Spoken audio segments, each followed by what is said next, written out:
welcome to my vlog. Kasalukuyan, nandito po tayo ngayon sa Nagilian, kung saan sa lugar po nila Joan.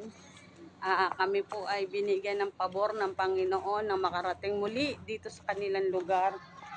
Nasa ganun po madalaw po namin ang kanyang mga magulang. Ayun nga po, nandito kami ngayon sa Nagilian, La Union, Nagilian.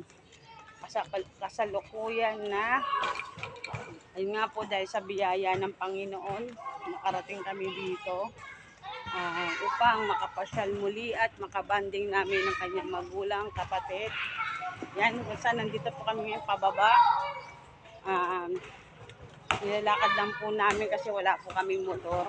So ang gagawin po namin ngayon ang vlog po namin ngayon ay kami pupunta sa tulay kung saan napupuno ang tubig kapag umuulan.